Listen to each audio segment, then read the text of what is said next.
tarde, boa noite, dependendo da hora que você está assistindo a este vídeo. Vamos dar continuidade hoje à parte 2 do tema sobre competição entre plantas daninhas e plantas cultivadas. Aproveita, segue nosso canal no YouTube, deixa seu like e também nos siga lá no Instagram, Plantas Daninhas do Agro. Então, vamos dar continuidade ao nosso tema. Então, agora nós vamos ver os fatores ligados à comunidade da planta, comunidade infestante. Então, nós vimos lá pela nossa figura na aula anterior que o grau de interferência ele vai depender dos fatores ligados à cultura, que nós já vimos na aula anterior, aos fatores ligados à comunidade de plantas daninhas, né? E aos fatores ligados ao meio ambiente. Então, primeiramente, vamos ver os fatores ligados à comunidade infestante. Então, esses fatores, eles vão depender da espécie, da densidade e da distribuição das plantas daninhas naquela área. Então, em relação às espécies de plantas daninhas, elas vão variar quanto ao grau de competitividade. Algumas plantas daninhas são mais competitivas do que outras. Assim como, quando nós pensamos em densidade das plantas daninhas, nós entendemos que quanto maior a densidade de plantas daninhas, maior vai ser o grau de interferência sobre as nossas plantas cultivadas. Mas lembrando que também depende da espécie que está infestando aquele ambiente. E também a distribuição, né? Quanto mais próximas essas plantas daninhas estão da linha da nossa cultura, estão próximas das plantas nossas, da nossa cultura, maior vai ser esse grau de interferência, porque pensem, ela está explorando os mesmos recursos naquele mesmo ou muito próximo espaço do que a planta cultivada. Tudo bem? Então, esses são os 3 fatores ligados à comunidade infestante. Em relação aos fatores ligados ao ambiente, nós temos 2 principais, que é a fertilidade do solo e a irrigação. Então, em relação à fertilidade do solo e irrigação, nós temos que pensar que, se nós estamos irrigando e adubando a nossa cultura, nós também estamos irrigando e adubando a nossa planta daninha. Então, quanto mais localizado for esse processo, mais a gente está favorecendo a nossa cultura em detrimento da planta daninha, né? Então, uma adubação e uma irrigação mais localizada favorecem a minha cultura. Lembrando sempre que se a gente está adubando e o controle de plantas daninhas não foi feito, nós estamos adubando as plantas daninhas. E nós vamos ver que as plantas daninhas, elas têm uma capacidade muito grande de competição. Então, elas acabam que sendo mais eficientes em extrair água do solo, em extrair nutrientes e acabam prejudicando a nossa cultura de interesse econômico. E aí, nós temos também, que nós vamos ver na terceira etapa dessa aula, os períodos de convivência entre a planta daninha e a cultura.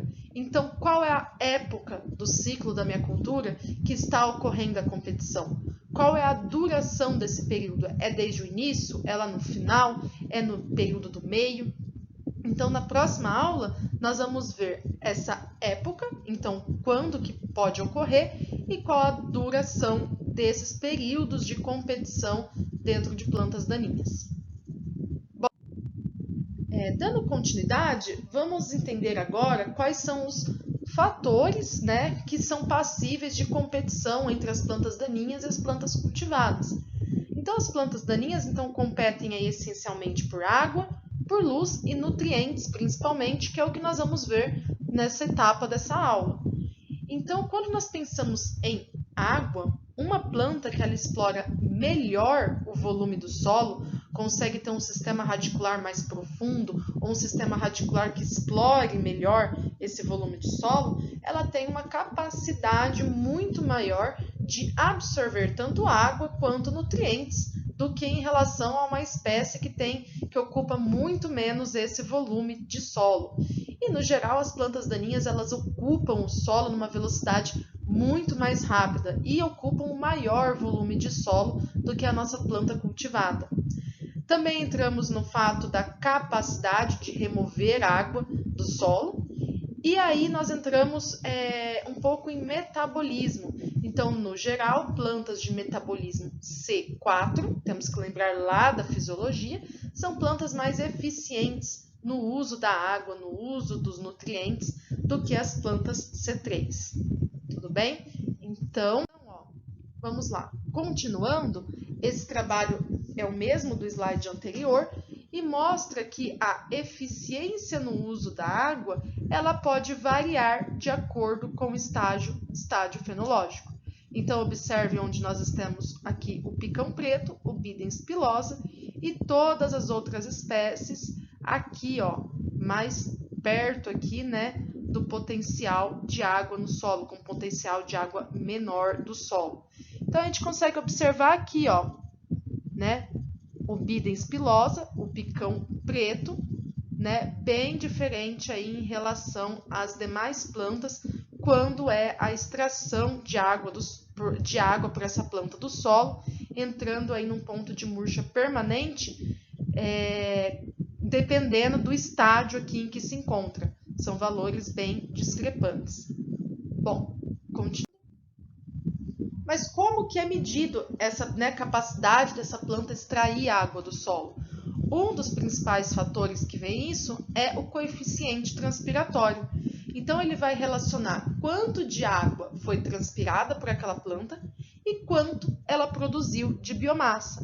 Então, vejam aqui que plantas com metabolismo C3 geralmente têm esse coeficiente transpiratório variando de 500 a 700, ou seja, uma maior quantidade de água que é extraída para a produção da biomassa seca daquela planta. Em compensação, as plantas C4, observem aqui que nós temos muitas plantas daninhas, como por exemplo a tiririca, capim carrapicho, grama seda, o capim colonião, o capim marmelada, o capim colchão, o caruru. Então, plantas C4 com coeficiente transpiratório menor. Então, menor quantidade de água transpirada para produzir a biomassa. Então, uma maior eficiência no uso da água que estão extraindo do solo. Então, com a mesma quantidade de água, consegue-se uma biomassa muito maior.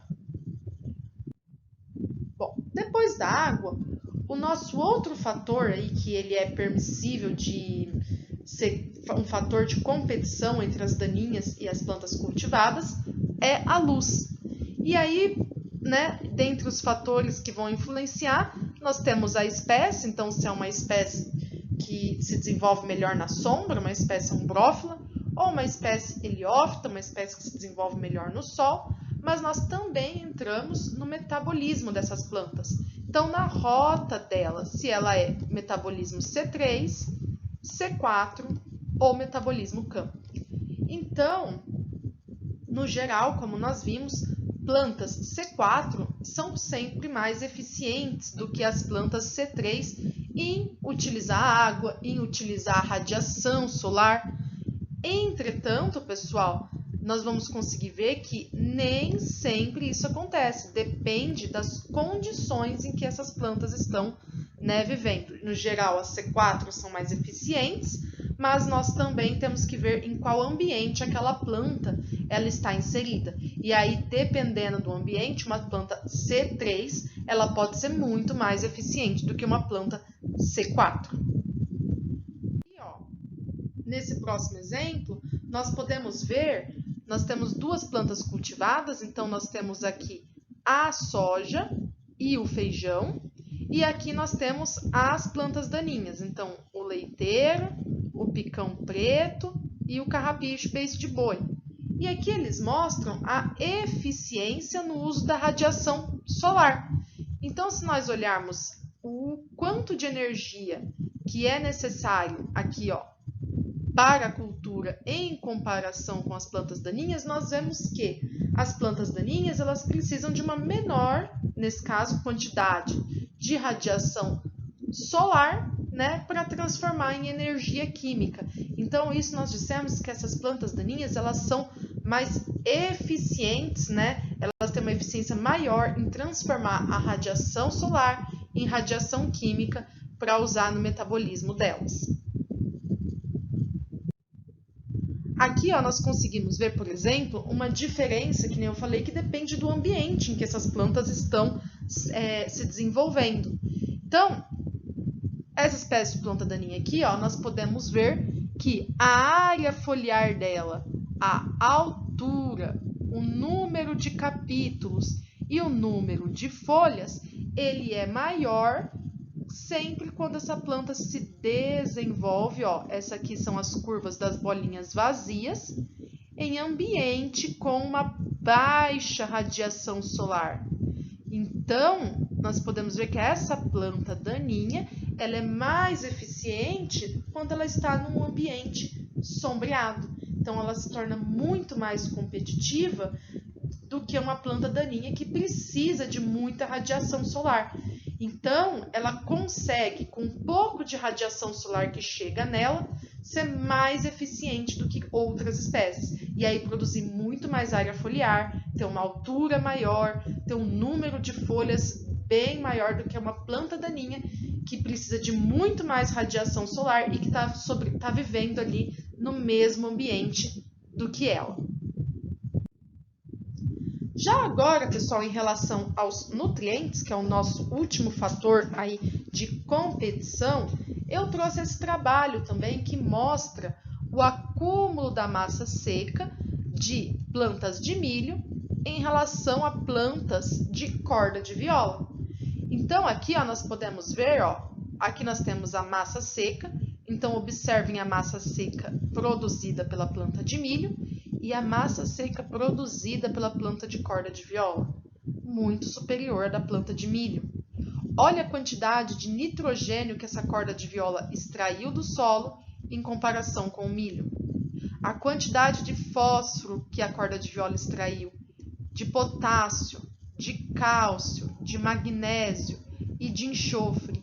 Então, a hipomoeda erifolia conseguiu extrair muito mais nitrogênio, fósforo e potássio, então os nossos macronutrientes primários, e cálcio, magnésio e enxofre, os macronutrientes secundários, do solo do que quando a gente compara com o milho. Então, mostra-se que é uma planta muito mais eficiente na extração e no uso dos nutrientes do que a planta de milho. Bom, pessoal, para essa segunda parte da aula de competição entre plantas daninhas e plantas cultivadas, era isso que eu tinha a dizer para vocês. Espero vocês aí na parte 3 sobre competição entre plantas daninhas e cultivadas, na qual a gente vai falar sobre os períodos críticos de competição entre plantas daninhas e plantas cultivadas. Então, até que período que as plantas podem conviver sem que haja redução da produtividade. Então, se você gostou desse vídeo, deixa o like e não deixe de seguir-nos no Instagram e no YouTube.